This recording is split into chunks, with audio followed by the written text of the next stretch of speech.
안녕하세요. 의사TV입니다. 오늘은 대장 내시경을 안전하게 받는 법에 대해서 한번 이야기 나눠보려고 합니다. 많은 분들이 대장 내시경을 받을 때 수면 상태에서 좀 늦게 깨어나면 어떡하나, 혹은 또 장천공이 생기면 어떡하나, 여러 가지 문제점에 대해서 걱정을 많이 하시더라고요. 그래서 오늘은 이 부분에 대해 갖고 한번 이야기 나눠보려고 합니다. 기쁨병원 건강검진센터 김현 선생님 모셨습니다. 안녕하세요. 안녕하세요. 네, 선생님, 수면 내시경을 받는 거가 정말 안전하게 그냥 받을 수가 있는 걸까요? 네, 이제 검사 중에 수면이 좀 깊게 되거나 또 그로 인해서 혹시 무호흡이 발생하지 않을까 이런 부분에 대해서 많은 분들이 걱정을 하세요. 그렇지만 안전한 수면 내시경 검사를 할 수 있는 여건들이 잘 마련되어 있기 때문에 안심하고 검사를 받으셔도 됩니다. 이제 우선 지난 편에서 제가 말씀드렸듯이 짧은 지속 시간으로 그때그때 안전하게 수면을 유도할 수 있는 좋은 진정제들이 있습니다. 그리고 무엇보다도 검사 중 환자분들의 상태를 면밀히 모니터링할 수 있는 좋은 의료 장비들이 잘 갖춰져 있다면 안전하게 검사를 마치실 수가 있습니다. 그렇군요. 그러면 환자들을 모니터링 한다는 것은 정확히 어떤 걸까요? 네, 이제 수면 내시경 중에는 호흡을 확인하는 것이 굉장히 중요하기 때문에 기본적으로 산소 포화도 측정기를 유지한 채로 검사를 진행을 합니다. 그렇기 때문에 검사 중에 호흡이 억제되어 혈중 산소 농도가 위험한 수준 이하로 내려갈 일은 거의 없습니다. 그리고 또 호흡이 약해지는 기색이 조금이라도 있으면 바로 기계에서 경고음이 울리고 또 충분한 수의 의료진이 계속 환자분들을 살피면서 검사를 진행을 하기 때문에 필요시에 산소를 바로 공급해주고 또 환자분들의 턱을 당겨주는 등 바로 호흡을 개선시킬 수가 있습니다.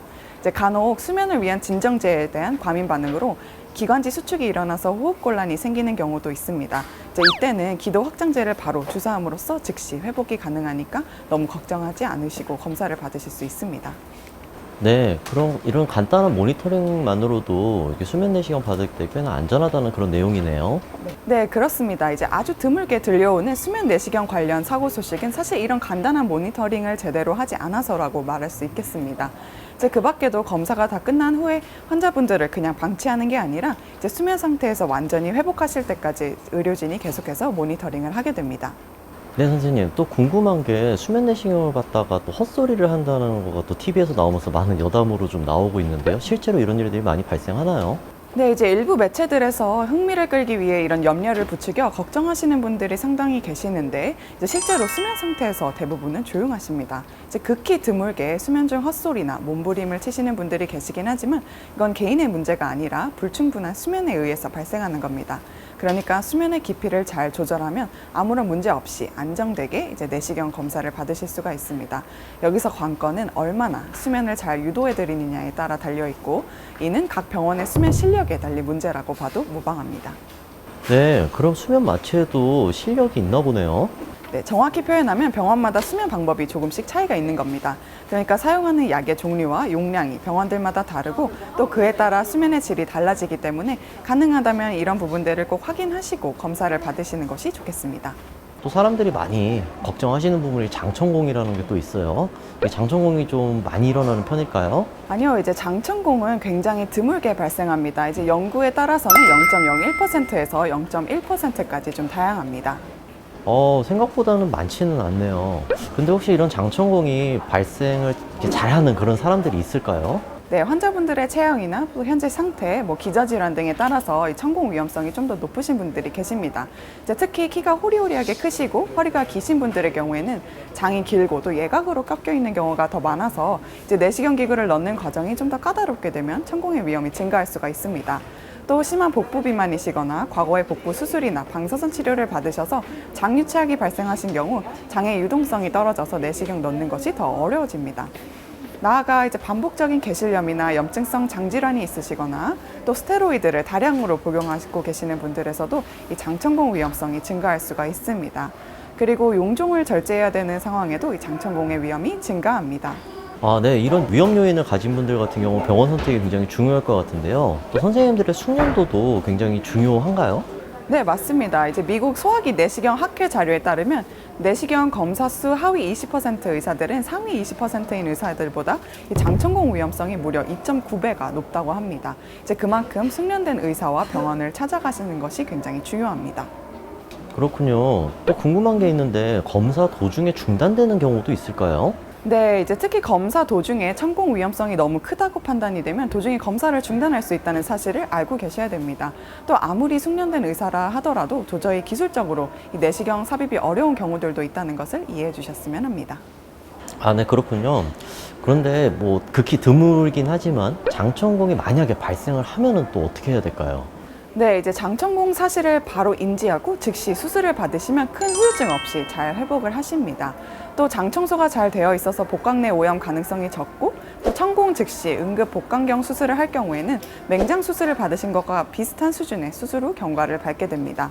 그러나 이 장천공 사실을 뒤늦게 알아차리거나 용종 절제를 한 뒤에 수일 후에 지연 천공이 발생하는 경우는 상황이 좀 복잡해질 수가 있습니다.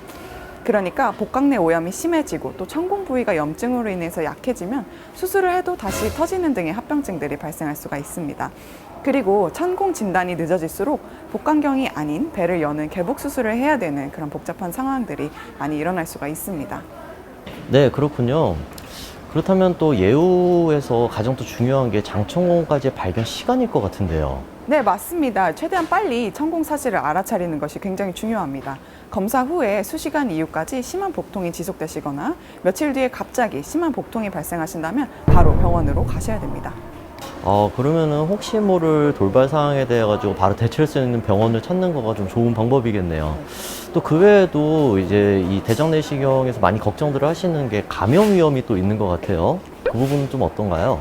네, 이제 간혹 검사 오시는 분들 중에 꼭 그날 첫 번째로 검사 받기를 원하시는 분들이 계세요. 이제 왜냐고 여쭤보면 다른 사람들도 같이 사용하는 이 내시경 기구를 통해서 혹시 감염이라도 되지 않을까 걱정된다고 하시더라고요. 물론 대당 수천만 원이 넘어가는 내시경 기구를 일회용으로 사용할 수가 없기 때문에 감염의 위험이 존재하는 것은 사실입니다. 그렇지만 매 검사마다 철저한 세척과 소독을 마친 새 내시경 기구로 검사를 하는 곳이라면 감염의 위험은 거의 없다고 봐도 되겠습니다. 네, 그렇다면 기쁨 병원에서는 어떤 소독 과정을 거치고 있을까요? 우선 감염 관리에 신경을 쓰는 안전한 내시경 센터라면 갖춰야 할 것들에는 충분한 내시경 세척 소독기와 효과가 입증된 소독제, 그리고 전문적인 세척 소독 요원들이 있습니다. 또 중요한 것이 충분한 수의 내시경 기구를 갖고 있느냐인데 만일 수가 부족하다면 한 번에 20분 이상 걸리는 세척 소독 시간을 제대로 준수할 수가 없기 때문입니다. 그래서 이런 모든 요건들을 잘 갖추고 내시경 센터를 운영하는 것이 사실 쉽지는 않지만 저희 기쁨병원은 물론이고 이제 원칙을 철저히 준수하는 병원들이 있기 때문에 잘 선별하셔서 검사를 받으시면 감염의 우려 없이 안전하게 검사를 받으실 수가 있습니다.